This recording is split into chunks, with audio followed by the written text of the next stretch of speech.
Назрань активно реализует инициативу «80 добрых дел», посвященную юбилею Победы. Сейчас на улице Базоркина ведется строительство современного мини-футбольного поля и спортивной площадки для детей и подростков.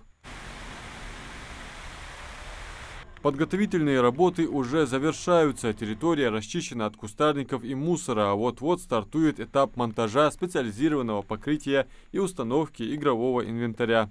На этой площадке у нас в первой части будет футбольное поле для игры в мини-футбол. Оно будет полностью оборудовано со всем необходимым оборудованием. Чуть дальше уже будет детско-спортивная площадка, где ребятишки, проживающие в этом микрорайоне, смогут проводить досуг, тренироваться, развлекаться. В общем, вот такое продолжение эстафеты, объявленной нашей республики, к которой присоединяется мэрия Назрани.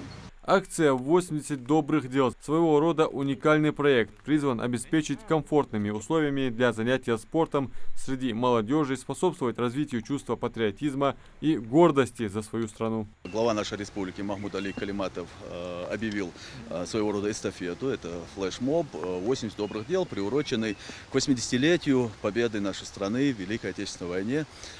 Безусловно, в Назрани в постоянном режиме проводится очень много мероприятий, в том числе приуроченных к этой большой дате. Но именно в рамках этого флешмоба мы решили показать и вам, и жителям нашей республики, что администрация города, администрация Центрального административного округа Назрани делает в рамках этого флешмоба. Завершение строительства запланировано в самое ближайшее время, и вскоре жители Назрани смогут оценить новую зону активного отдыха. Адам Мережков, Сулейман Костоев, Магаз 24.